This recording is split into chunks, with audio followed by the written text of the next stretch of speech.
Hello, मेरा सभी को नमस्कार। बताइए कैसे हैं आप? आई होप कि आप बहुत अच्छे होंगे। अपना, अपनी पढ़ाई का और फैमिली का ध्यान अच्छे से रख रहे होंगे। आज हम यहाँ पर इंटरनेशनल ट्रेड इकोनॉमिक्स में एक मॉडल करने जा रहे हैं।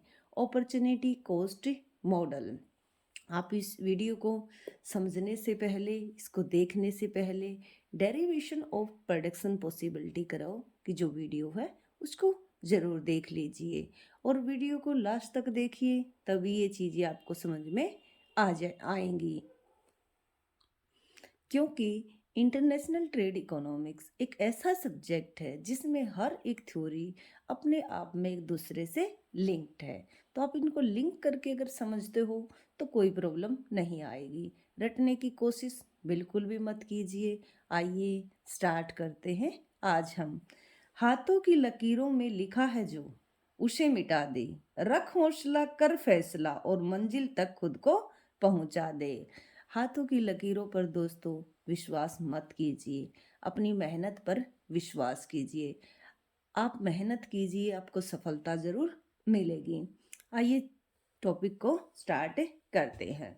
आज हम यहाँ पर देख रहे हैं अपॉर्चुनिटी कॉस्ट मॉडल, जिसको हम क्या बोलते हैं, न्यू क्लासिकल थ्योरी के नाम से भी जानते हैं।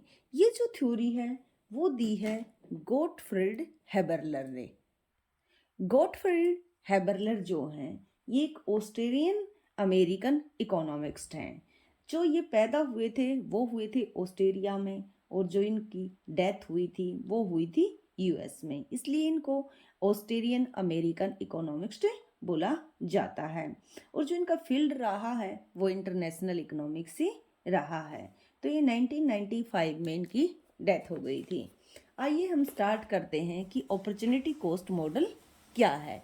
जो अपॉर्चुनिटी कॉस्ट मॉडल है इसी को हम न्यू क्लासिकल थ्योरी बोलते हैं। सबसे पहले आपको जो बात समझ में आनी चाहिए वो आनी चाहिए कि अपॉर्चुनिटी कॉस्ट क्या होती है, जिसको हिंदी में बोलते हैं अवसर लागत।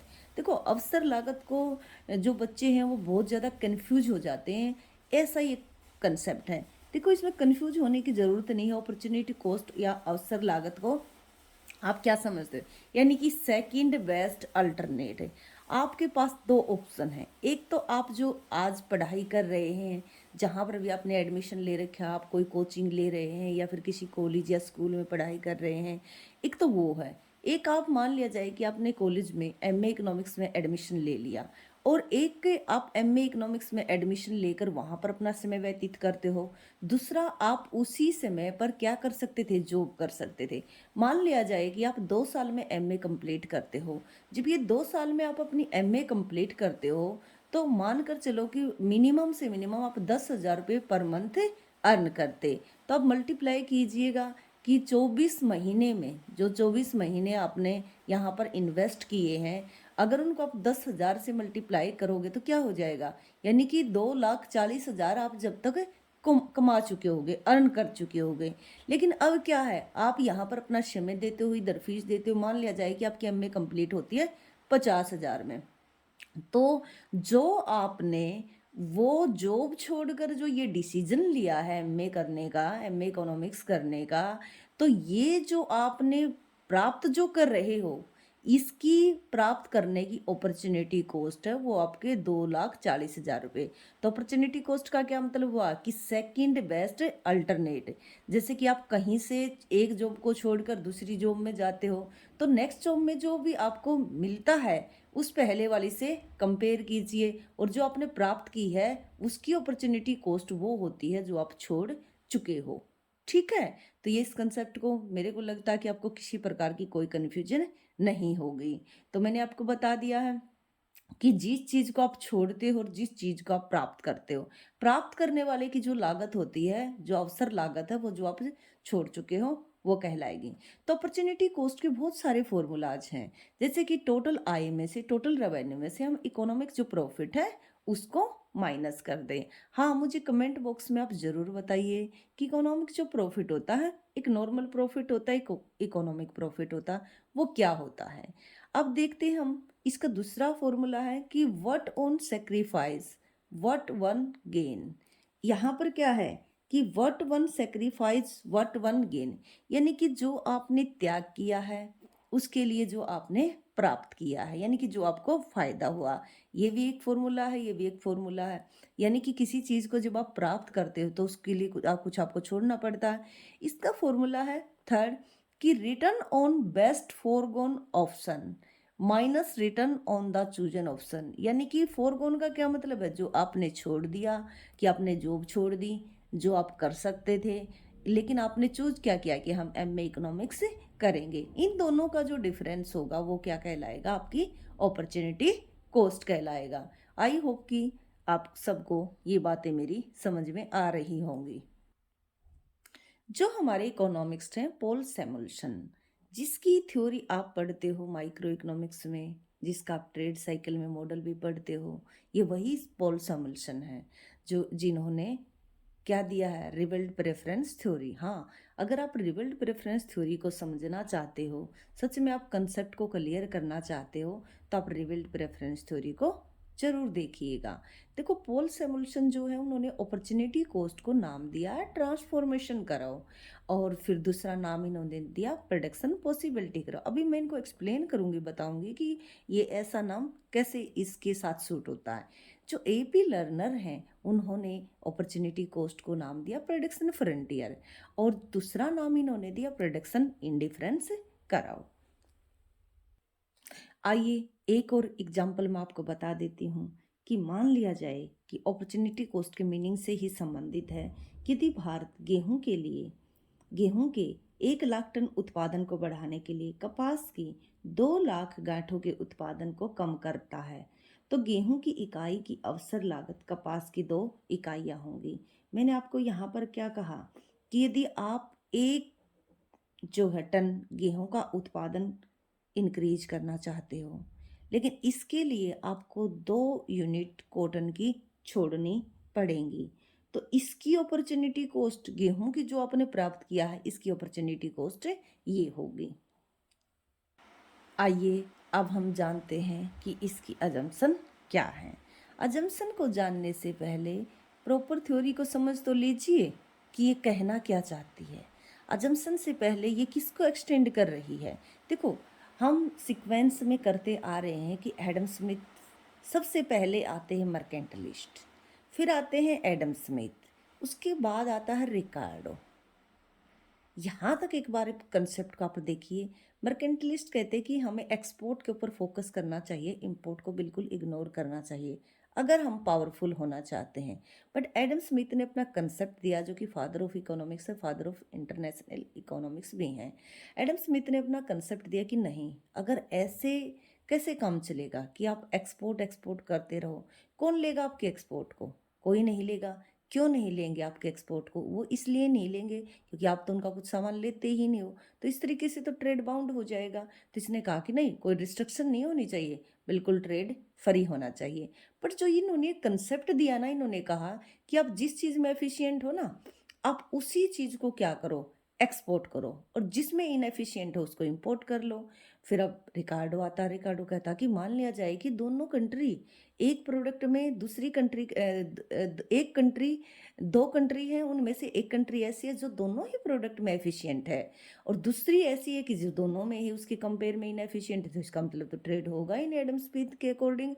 तो फिर रिकार्डो ने कहा कि नहीं, हम अपॉर्चुनिटी कॉस्ट का यूज कर लेते हैं। वो अपॉर्चुनिटी कॉस्ट का जो कंसेप्ट है वो हेबरलर ने दिया, बट रिकार्डो ने भी इसके कंसेप्ट को यूज किया। अब ये यहाँ पर हेबरलर की जो थ्योरी अपॉर्चुनिटी कॉस्ट पढ़ने की क्या जरूरत है।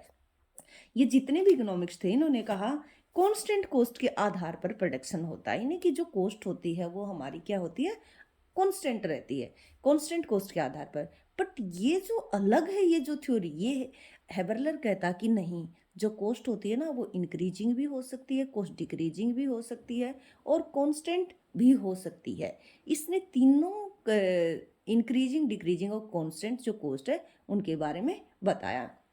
अब ये आपको समझ में आ गया कि इस थ्योरी को हम क्यों पढ़ रहे हैं, क्या इसकी एक्सटेंशन है। अब देखिए इसकी अजम्पशन, क्योंकि किसी भी थ्योरी की जो अजम्पशन होती है ना, वही फिर उसको हेल्प करती है आगे ड्रॉ करने में। अगर हम अजम्पशन को नहीं करेंगे तो फिर आप कंफ्यूज नहीं हो जाओगे क्या? आप ये नहीं समझोगे क्या पता नहीं क्या ड्रॉ कर रहे हैं हम? तो अजम्पशन जो है, अजम्पशन का मतलब अज्यूम कर ली गई चीजें, कि कुछ चीजें मानकर चली गई हैं। देखिए, जो भी बच्चा इकोनॉमिक्स को समझना चाहता है तो उसको अपने एक दिमाग में एक बात बिठा लेनी चाहिए कि ऐसे काम नहीं चलता कि आप रिजिड हो जाओ। कहीं पर वेरिएबल्स को छोड़ना पड़ेगा और कहीं पर वेरिएबल को पकड़ना पड़ेगा। आप वेरिएबल के साथ रिजिड नहीं हो सकते। तो इसलिए आपको क्या करना है, अगर इस थ्योरी को आप समझना चाहोगे तो इसकी अजम्पशन भी जरूरी है। और अजम्पशन तो बिल्कुल इतनी कॉमन है कि आप 1 मिनट में समझ जाओगे। एक तो बात आपने पकड़ ही ली कि ये तीनों इंक्रीजिंग, डिक्रीजिंग और कांस्टेंट कॉस्ट के आधार पर काम करेगी, और इसलिए दूसरी थ्योरी से अलग है, इसको इसलिए एक्सटेंड कर रही है। तो आइए चलते हैं, अब हम यहाँ पर इसकी अजम्पशन करते हैं। देखिए, मैं तो ये कहती हूँ कि आप ज़्यादा कंफ्यूज हुआ ही मत करो। इन्होंने बोल दिया कि परफेक्ट कंपटीशन है।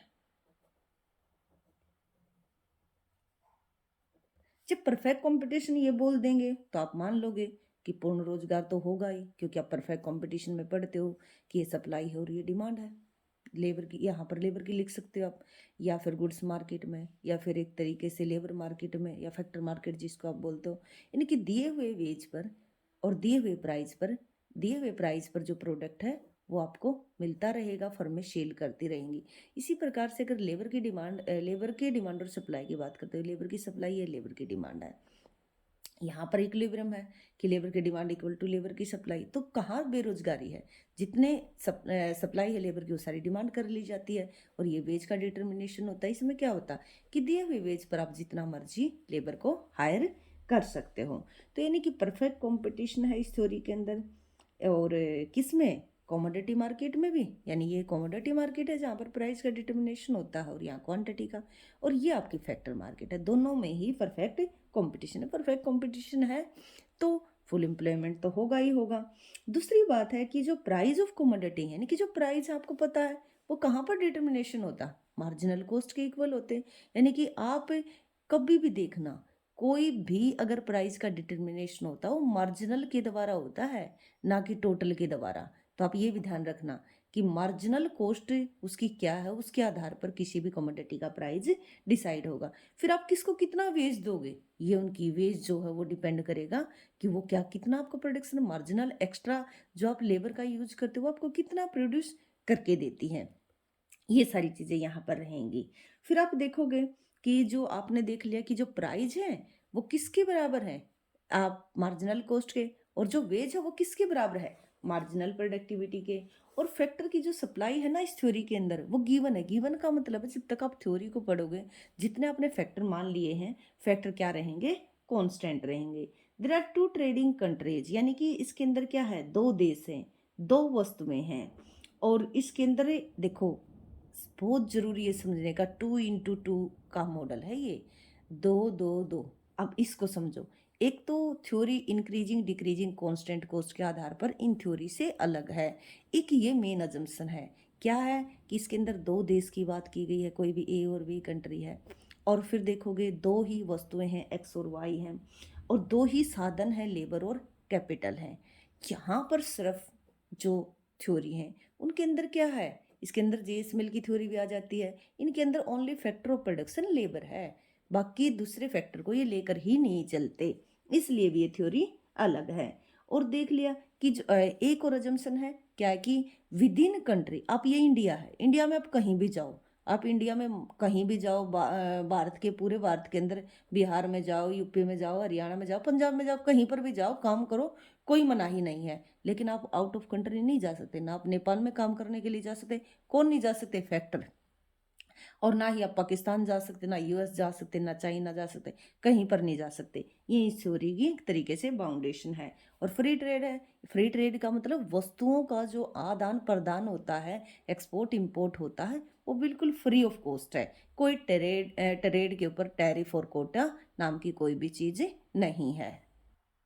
अब हम बात करते हैं कि अजम्पशन जब हम कर लेते हैं तो हम एक इन अजम्पशन की जो एक सेंस निकल कर आती है वो ये है कि हम अब यहाँ पर एक उत्पादन संभावना वक्र को ड्रॉ कर सकते हैं। प्रोडक्शन पॉसिबिलिटी कर्व को क्यों प्रोडक्शन पॉसिबिलिटी कर्व? क्योंकि उत्पादन में तो पीपीसी का ही यूज होना है, और तो यहाँ पर आप और दूसरी जो चीज़ें उनका तो यूज कर ही नहीं सकते। आप सोचो कि इंडिफरेंस कर्व का यूज हो जाए या और किसी चीज़ का यूज हो जाए, नहीं, यहाँ पर पीपीसी का प्रोडक्शन पॉसिबिलिटी, क्योंकि क्या है, उत्पादन किसका होता है? वस्तुओं का होता है, वस्तु और सेवाओं का ही होता है। तो इसलिए यहाँ पर गुड्स का प्रोडक्शन के अंदर हम प्रोडक्शन पॉसिबिलिटी कर्व को ड्रॉ करने के लायक हो गए हैं इन अजम्पशन के बाद, कि on the basis of the above assumption it is possible to determine the opportunity cost curve या फिर production possibility curve. Any country, किसी भी कंट्री का आप प्रोडक्शन पॉसिबिलिटी कर्व को निकाल सकते हो। अभी आपने देख लिया कि अपॉर्चुनिटी कॉस्ट कर्व तो पीपीसी होता है, तो अब देख लीजिए ना, पीपीसी की कुछ कॉमन बातें आप समझोगे कि जो प्रोडक्शन पॉसिबिलिटी कर्व है, आपने क्या है, मैं एक सिंपल वाला डायग्राम यहाँ पर बनाती हूँ, आगे फिर एक्सटेंड करेंगे तब मैं आपको समझाऊंगी। मान लिया जाए कि मैंने पीपीसी को ये इस तरीके का बनाया, वैसे पीपीसी तीनों तरीके का होता है, मैं अभी बताने वाली हूँ। पहले आप पेशेंस रखिए। ये ए भी कोई कंट्री है, ये सॉरी, ये कोई एक कंट्री है, ये ए भी जो है प्रोडक्शन पॉसिबिलिटी करा हुआ है। मान लिया जाए कि ये ए पीपीसी है, मान लिया जाए किसी भी ए कंट्री, हमने लेट कर लिया वैसे ही।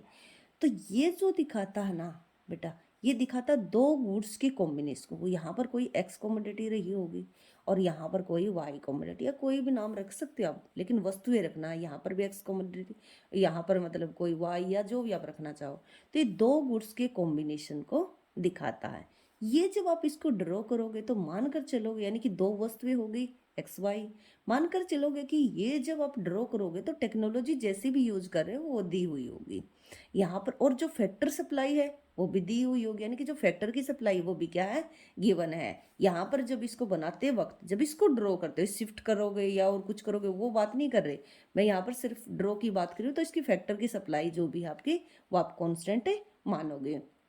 उसके बाद क्या है कि जो फैक्टर की जो प्राइस है ना, वो भी आपके कांस्टेंट रहने चाहिए। यहाँ पर ये नहीं है कि फ्लक्चुएट करते हुए आप किसी भी करो को ड्रॉ कर सकोगे, नहीं, नहीं कर सकते। इस करो को कोई भी है, जब आप किसी भी करो को, कोई भी करो जब आप बनाते हो, तो उसमें कुछ चीज़ें होती हैं कि जिनको आप लेट करके चलोगे कि ये चीज़ें कांस्टेंट रहेंगी। तो इसलिए आपने देख लिया कि एक्स और वाई दो कमोडिटी के कॉम्बिनेशन को दिखाता है, टेक्नोलॉजी गिवन है, फैक्टर सप्लाई गिवन है, और फैक्टर प्राइस भी यहाँ पर क्या है, गिवन है। जब जाकर हम पीपीसी को ड्रॉ कर सकते हैं। और देखिए इंटरेस्टिंग बात क्या है, इंटरेस्टिंग बात ये है कि इसको हमने ड्रॉ किया है एजवर्थ बॉक्स से। ये जानने के लिए आप क्या, मेरी दूसरी जो वीडियो है कि पीपीसी को कैसे ड्रॉ किया जाता है, वो आप जरूर देखिएगा। अब देखिए ये जो मैंने ड्रॉ किया है, अभी एक इकोनॉमिक्स आए थे पॉल सैमुअल्सन, उन्होंने बोला कि हम इसको ट्रांसफॉर्मेशन कराओ कहते हैं। अभी मैंने आपको बहुत सारे फॉर्मूले बताए, मैंने आपको बताया कि अगर आप एक को सेक्रीफाई करते हो तो दूसरे को प्राप्त करने के लिए एक को आपको सेक्रीफाई करना पड़ेगा। अब देखिए ये मान लिया जाए कि यहाँ पर वाई कॉमोडिटी है और ये एक्स कॉमोडिटी है। अगर आप इसको बढ़ाना चाहते हो तो इसको आपको घटाना पड़ेगा ना, क्योंकि जो रिसोर्स है, अब आपके पास दिए हुए रिसोर्स हैं, तो इधर जो रिसोर्स लगे हुए हैं उनको इधर ट्रांसफॉर्म करना पड़ेगा। तो जो उसने बोली बात कि इसको हम ट्रांसफॉर्मेशन कराओ कहते, तो देखो ट्रांसफॉर्म हो रहा है ना, इधर से वस्तु इधर, तो ट्रांसफॉर्मेशन यानी कि वाई वस्तु को आप कन्वर्ट कर रहे हो एक्स में। कन्वर्ट का ये नहीं है कि उसको बदल दिया कि इसके साधन इसमें यूज करो, मेरे कहने का मतलब है। और इसको पीपीसी तो है ही, प्रोडक्शन पॉसिबिलिटी कराओ के एक लिमिट दिखाता। और हाँ एक और बात देखिए कि ये क्या दिखाता है, ये आपको दिखाता है दो गुड्स के कॉम्बिनेशन को। आप ऐसा भी कर सकते हो, जब आप एक्स को जीरो करते हो तो वाई को मैक्सिमम इतना प्रोड्यूस कर सकते हो, यदि सारे फैक्टर आप किस में लगा दो, वाई में। अगर आप वाई को जीरो कर दो तो सारे फैक्टर यदि आप एक्स में लगाते हो तो मैक्सिमम इतना कर सकते हो। बाकी ये कॉम्बिनेशन आप किसी भी कॉम्बिनेशन को चूज कर सकते हो। तो जो पीपीसी होता है, द पीपीसी जो indicates different combination of to commodities that a country can produce with the given factor endowments and technology, यानी कि जब आपके फैक्टर एंडाउमेंट साधन जो प्राप्तियां हैं वो दी हुई हो और टेक्नोलॉजी दी हुई हो, तो आप इसको ड्रॉ कर सकते हो। तो अब देखिए आपने पीपीसी के तो बारे में जान लिया कि पीपीसी की ये डेफिनेशन है, लेकिन इसकी डेरिवेशन यहाँ पर नहीं करवाई मैंने, उसके लिए आप वीडियो को देख लीजिए। अब हम बात करते हैं स्लोप की। अब देखिए स्लोप क्या होता है, बच्चे बड़े कंफ्यूज होते हैं कि स्लोप क्या होता है। अब यहाँ पर हम पीपीसी के स्लोप के बारे में बात करें। स्लोप का मतलब होता है बेटा चेंज, चेंज ढलान जिसको, ये कभी भी इकोनॉमी को शिफ्ट नहीं करते। देखो इकोनॉमिक्स की सुंदरता है कि इससे आपको ये पता चल जाता है कि जो कुछ इकोनॉमिक के शिफ्टिंग पैरामीटर होते हैं जो कि इकोनॉमी को प्रॉपर शिफ्ट कर देते हैं, और कुछ ऐसे फैक्टर होते हैं जो स्टीपनेस और फ्लैटनेस को दिखाते हैं। अब देखिए, क्या ये कराओ कि जो स्टीपनेस है फ्लैटनेस है वो एक जैसे नहीं। देखो, यहाँ से ये क्या है, थोड़ा सा फ्लैट सा है, यहाँ से थोड़ा थोड़ा नीचे जाओगे तो बिल्कुल ये खड़ा होता है, यानी कि स्टीपनेस ढलान इसका बढ़ता जा रहा है। तो इसकी जो स्टीपनेस है उसी को हम बोलेंगे स्लोप, यानी कि जो चेंज होता, जो मार्जिनल, जिसको एक्स्ट्रा या फिर जिसको चेंज आप बोल सकते हो, ये इकोनॉमी को शिफ्टिंग नहीं देते। कुछ होते हैं जैसे टेक्नोलॉजी होती है, टेक्नोलॉजी अगर चेंज हो जाएगी तो ये अपर शिफ्ट कर जाएगा, अगर अच्छी टेक्नोलॉजी आती है तो उसको हम बोलते हैं शिफ्टिंग पैरामीटर। फैक्टर आपके चेंज कर जाएंगे तो ये ऊपर शिफ्ट कर जाएगा, तो उसको बोलते हैं हम शिफ्टिंग पैरामीटर। ये सिर्फ स्लोप को दिखाती है। स्लोप का मतलब होता है कि स्टीपनेस, फ्लैटनेस। तो जानिए आप यहाँ पर स्लोप ऑफ पीपीसी। देखिए, इससे पहले आपने इंडिफरेंस करो भी किया और आपने देखा कि इंडिफरेंस करो, अगर इंडिफरेंस करो आपने नहीं देखा तो वो वीडियो भी देख लीजिए कि इंडिफरेंस करो देखो क्या दिखाता है। इंडिफरेंस करो का जो स्लोप होता है, इंडिफरेंस करो का जो स्लोप है वो क्या है, MRSS/XY। अब देखिए क्या डिफरेंस है, ये देखो, ये दो गुड्स के कॉम्बिनेशन को दिखाता है, ये भी जो इंडिफरेंस करो होता, बट क्या दिखाता है, यूटिलिटी को दिखाता है, ये इसका स्लोप है।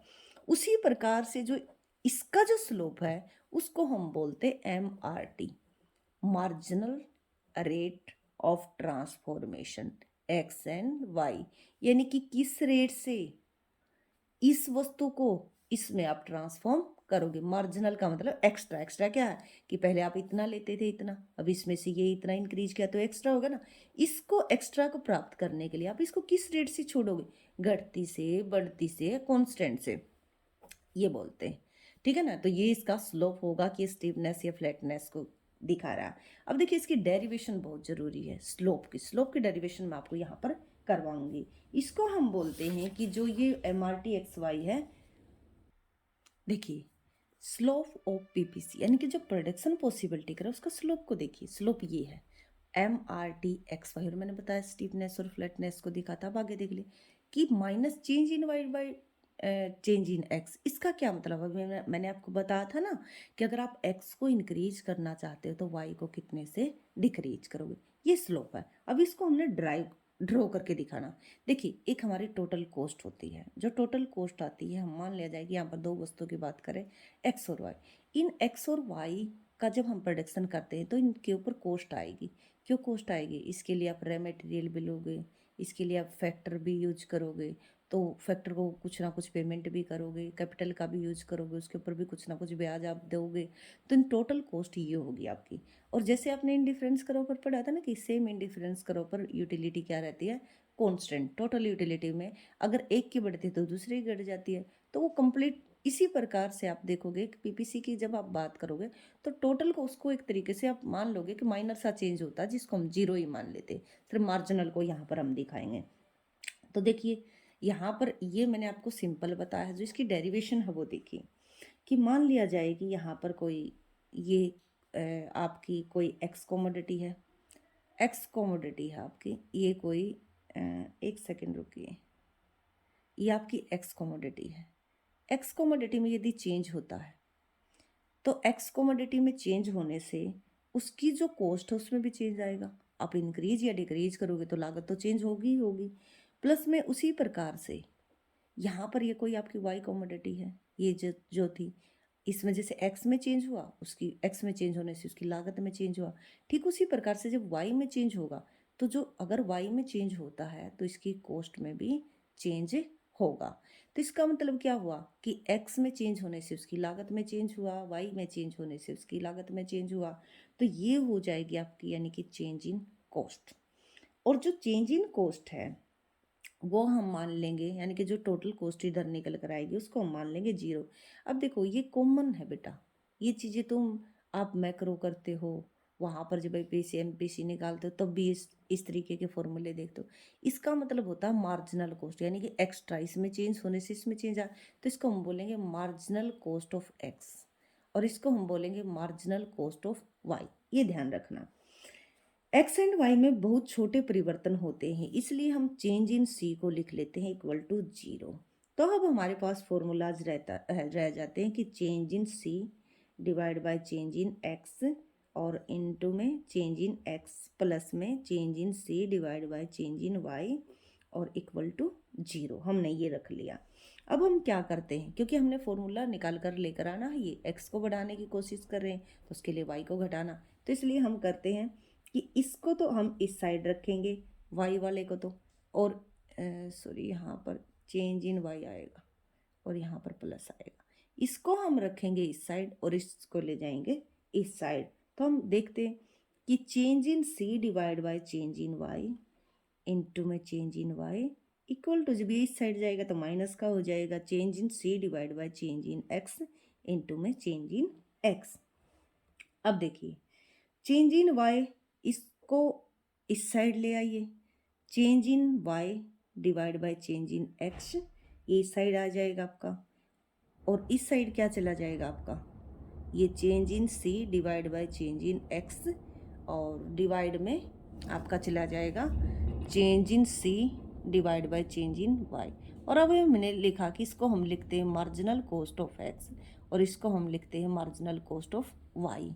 तो क्या समझा आपने यहाँ पर, तो इसका मतलब क्या हुआ कि जो MRT है ना, जो मार्जिनल रेट ऑफ ट्रांसफॉर्मेशन है एक्स एंड वाई, वो किसके इक्वल है, वो इन चीज़ों के इक्वल है। कितनी बार नेट में, हजारों बार ये क्वेश्चन नेट में पूछा गया है। तो देखिए MRT XY किसके इक्वल हुआ, minus change in Y divide by change in X, और ये किसके बराबर आया, ये change in Y, marginal cost of X divide by marginal cost of Y. कितनी बार पूछा जाता है कि MRT XY किसके बराबर होता, वो इसके इक्वल होता।